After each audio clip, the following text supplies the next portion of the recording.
Good evening.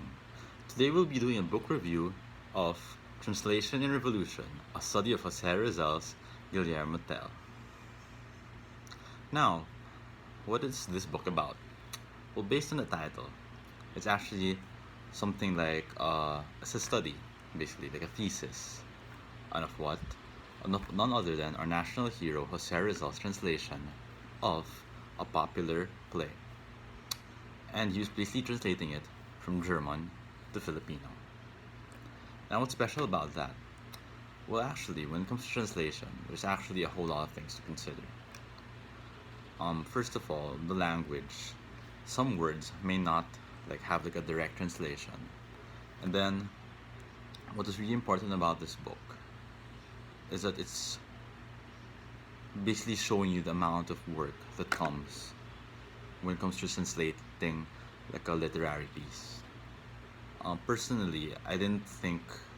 Well, actually, it never really came into my mind how hard it would be, because I guess I grew up in the time of a Google Translate, or I don't know if you read that point with the Babel fish. Basically, translation has been very different in the context here. So just imagine how Jose Rizal went through with it. I think that was pretty eye opening about this book. So for some context, what exactly was Jose Rizal uh, basically translating?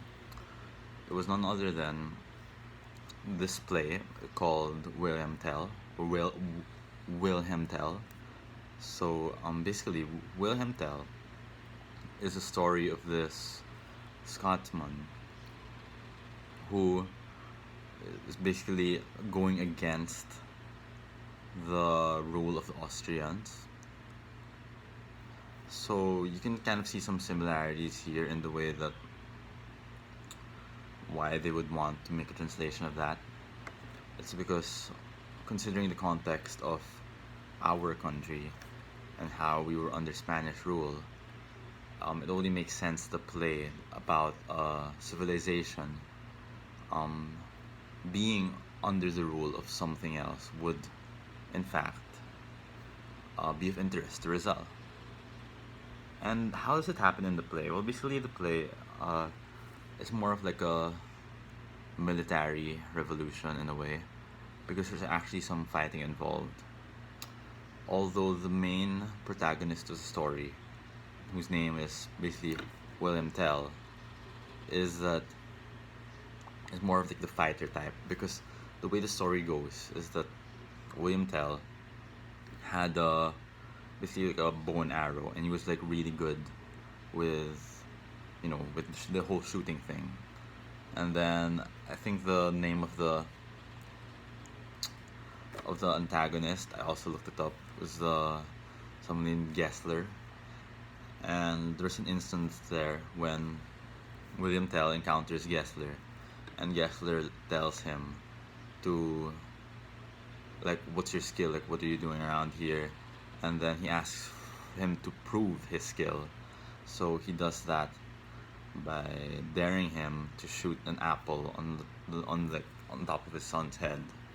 So what happens next is basically William Tell proves himself by shooting the arrow on top of Gessler's head, and no, not Gessler's head, sorry, on top of his son's head, and thankfully, it pierces through the apple and not through his son.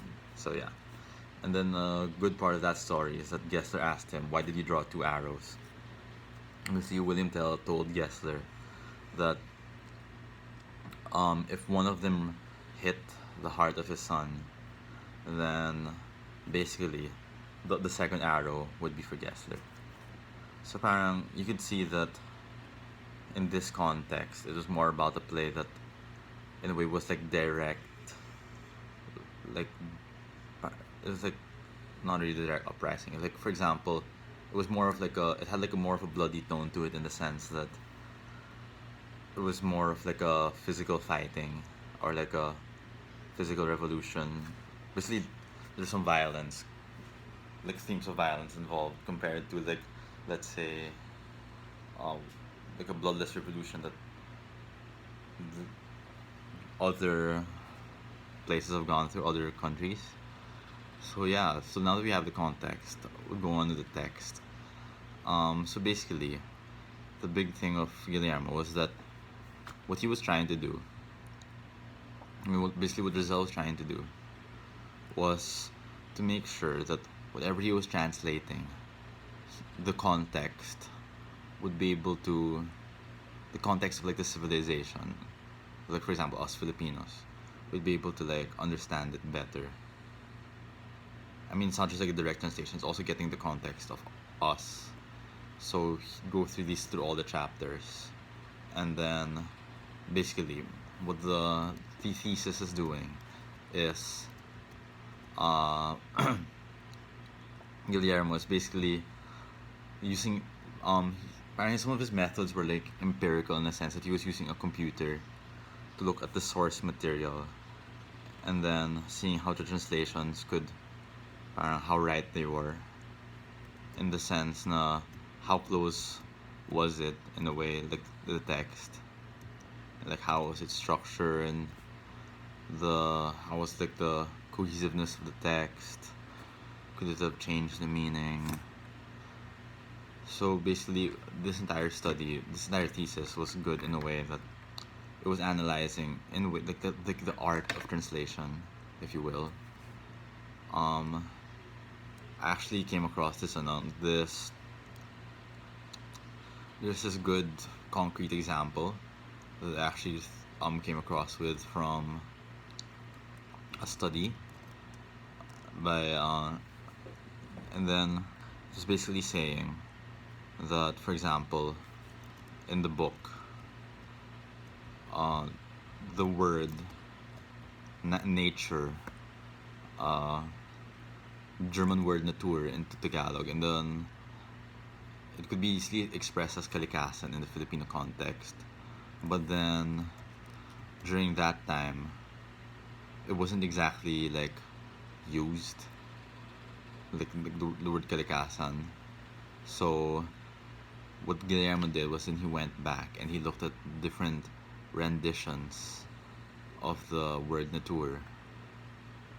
So yeah, it's more of Guillermo's insights of how could Rizal have done it back then.